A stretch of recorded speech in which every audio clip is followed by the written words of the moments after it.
my name is Lauren Richmond, and I'm a finance major at Texas A&M.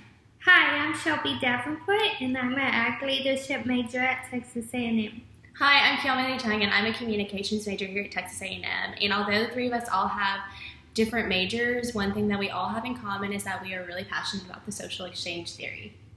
Our goal today is to educate you all on the social exchange theory. Now we're going to move on to show you all some of the objectives of what we want to teach you about.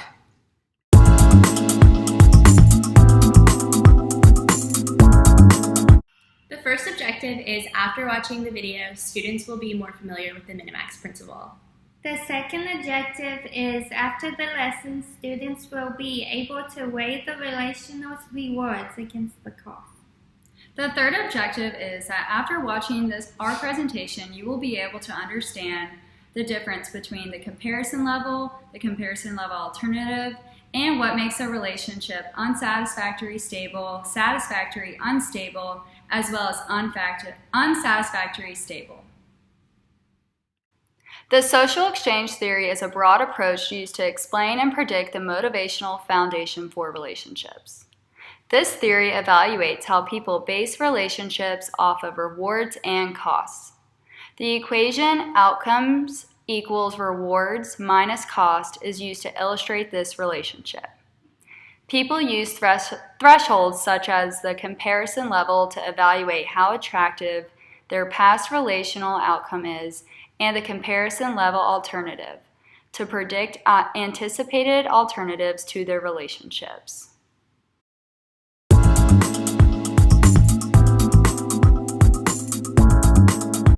There are three assumptions within the social exchange theory. The first one is that personal relationships are a function of comparing benefits gained versus those costs attained to get those benefits. The second one is, people want to make the most of the benefits while lessening the cost, which is minimax principle. And the last assumption is that the minimax principle explains how humans are selfish by nature and naturally put themselves above others. Now we're going to go over the vertical line graphs that will give you a visual representation of the different relationships. The vertical lines represent value in a relationship, and there are going to be three different values. The first value is going to be outcome. The outcome is going to be the reality of the relationship and what it actually is. The second value is going to be the comparison level. The comparison level is going to be what it could be. The third and final value is going to be the comparison level alternative. The comparison level alternative is the anticipated value of alternatives to the relationship. This is the factor that helps you decide whether it is better to stay in the relationship or terminate it. As you can see, the first relationship is satisfactory stable. In this relationship, your outcome is going to be higher than your comparison level. That means that the reality of your relationship is going to outweigh the other two values, the comparison level and the comparison level alternative. The next relationship is going to be a satisfactory unstable relationship.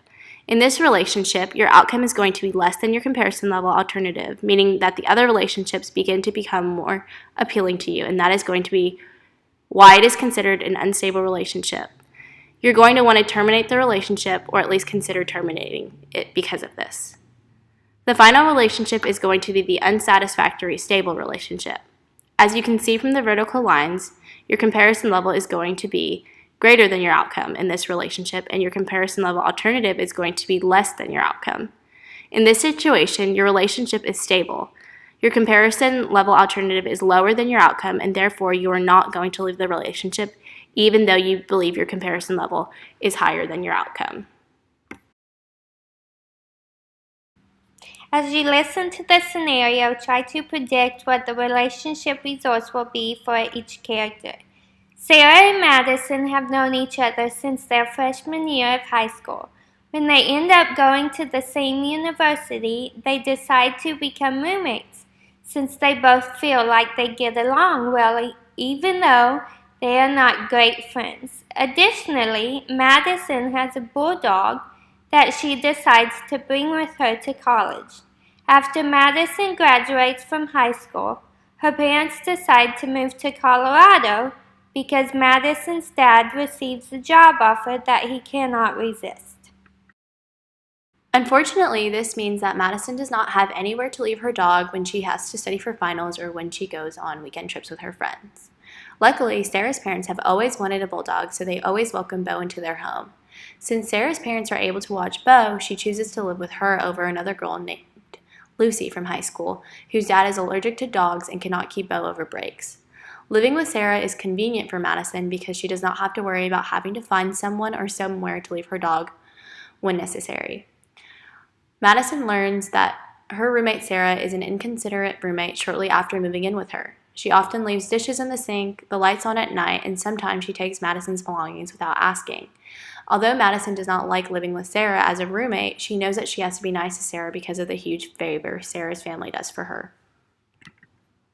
However, Sarah's parents decide to sell their home and downsize into a high-rise apartment so that they can spend more of their money traveling since all of their children have graduated high school and gone to college. In the building that they live at, pets are not allowed, so they are no longer able to watch Bo for Madison.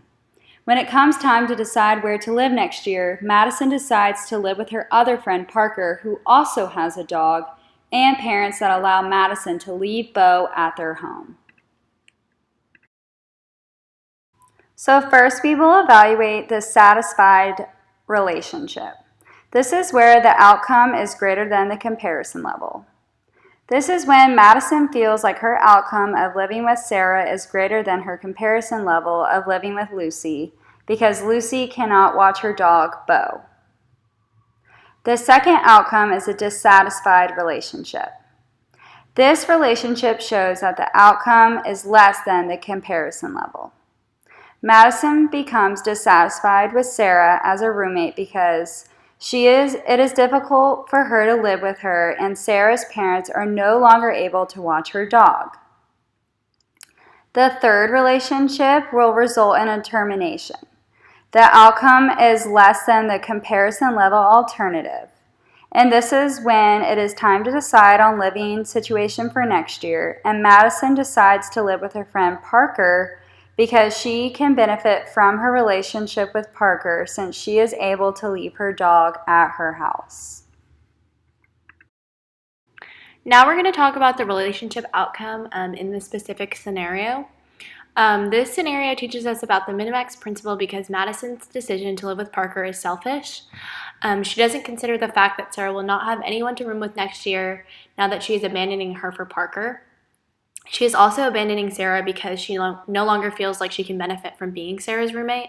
So ultimately, Madison wants to benefit from living with Parker because Parker is able to watch her dog while Sarah isn't.